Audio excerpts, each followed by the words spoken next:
국힘 철옹성 경기 포천, 가평서도 민주당 후보 우세. 박승철 기자. 경기도에서 국민의힘 강세 지역으로 분류되는 성남시 분당구을, 포천시 가평군에서 민주당 후보가 국민의힘 후보에게 오차 범위 밖에서 앞서고 있다는 여론조사 결과가 나왔다. 또한 서울 지역을 25개 구별로 나눠 정당 지지율을 조사한 결과 강남, 서초, 송파 3개 구를 제외한 22개 구에서 민주당이 국민의힘보다 앞서고 있다는 결과도 나왔다.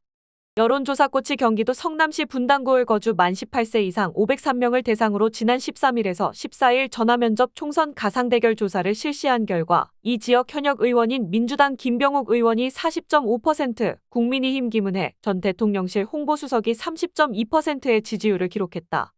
표본 오차는 95% 신뢰 수준에서 플마 4.4%포인트이며 자세한 내용은 중앙선거여론조사심의위원회 홈페이지를 참조하면 된다.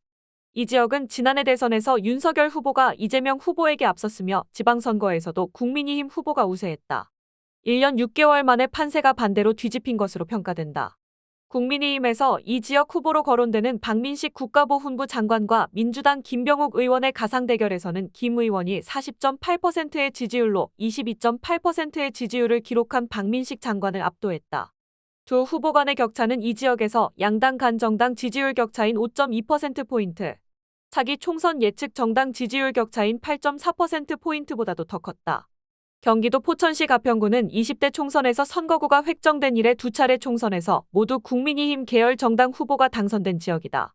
이 지역에서 총선 가상대결을 실시한 결과 박윤국 전 포천시장이 39.0%의 지지율로 29.1%의 지지율을 기록한 이 지역 현역 국민의힘 최춘식 의원을 오차 범위 바깥에서 앞섰다. 여론조사꽃은 지난 13일에서 14일 경기도 포천시 가평군 선거구 거주 만 18세 이상 516명을 대상으로 전화면접 조사를 실시했다.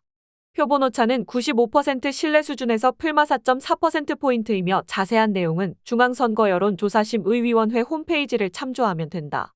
이 지역 정당 지지도는 국민의힘 40.5%, 더불어민주당 34.9%로 국민의힘이 오차 범위 내에서 앞섰지만 박윤국 전 포천시장이 시장 재직 시절 쌓은 개인기를 바탕으로 정당 지지도를 뛰어넘는 지지율을 기록하고 있다.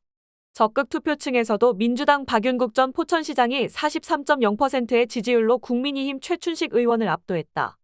여론조사꽃이 서울 지역 정당 지지도를 분석한 결과 강남, 서초, 송파구만 국민의힘이 앞서고 나머지 22개 자치구에서는 더불어민주당이 앞서고 있는 것으로 나타났다. 서울 49개 선거구 가운데 강남, 서초, 송파구는 8개다. 이 가운데 송파병에는 현재 민주당 현역 의원이 있으며 나머지 7개 선거구는 현역 의원이 국민의힘 소속이다. 강남 3구 내에서도 일부 지역에서는 민주당과 국민의힘 지지율이 박빙 양상을 나타내고 있어 서초와 송파구 가운데 추가로 민주당이 의석을 확보할 수 있을지 주목된다. 여론조사꽃은 서울 지역 25개 자치구별로 500명의 샘플을 잡아 전화면접 조사를 실시했다. 자세한 자치구별 표본 수와 표본 오차는 중앙선거여론조사심의위원회 홈페이지를 참조하면 된다. 다만 구별 표본 수가 500명이어서 대다수 자치구에서 지지도 격차가 오차 범위 안에 있다는 점은 고려할 필요가 있다. 여론조사꽃 정례조사 정당 지지도는 더불어민주당이 전주 대비 0.4%포인트 상승한 43.0%, 국민의힘은 1.0%포인트 하락한 31.5%의 지지율을 기록했다. 윤석열 대통령 국정수행 지지도는 잘하고 있다가 전주 대비 0.9%포인트 상승한 34.1%를 기록했고 잘 못하고 있다는 1.4%포인트 하락한 62.7%로 집계됐다. 여론조사꽃은 전국 만 18세 이상 1013명을 전화면접 조사를 실시했다. 표본 오차는 95% 신뢰 수준에서 플마 3.1%포인트이며 자세한 내용은 중앙선거여론조사심의위원회 홈페이지를 참조하면 된다. 국민의힘 비상대책위원회를 누가 이끄는 것이 적합한가를 물은 결과 한동훈 법무부 장관을 꼽은 응답이 14.9%로 가장 많았다. 원희룡 국토교통부 장관, 나경원 전 의원, 안철수 의원, 인유한 전 혁신위원장, 김한길 국민통합위원장 등이 뒤를 이었다. 국민의힘 지지층에서는 한동훈 법무부 장관이 33.5%로 가장 높았다. 적합한 인물이 없다는 응답도 44.7%에 달해 기존에 거론되지 않던 비대위원장에 대한 요구도 상당한 것으로 보인다. 오는 28일 국회에서 처리될 김건희 특검법에 대한 윤석열 대통령의 거부권 행사에 대해서는 응답자의 63.0%가 반대 입장을 밝혔다. 찬성 의견은 25.6%에 불과했다. 모든 지역, 60대 이하 모든 연령대에서 거부권 행사에 대한 반대 의견이 높았다. 국민의힘 지지층과 보수층에서만 찬성 의견이 앞섰다. 장제원 국민의힘 의원이 총선 불출마를 선언한 것에 대해서는 응답자의 절반가량이 외압에 의한 것으로 보고 있는 것으로 조사됐다. 외압에 의한 결과라는 응답은 48.1%였으며 자발적 선택에 의한 결과라는 응답은 34.0%였다.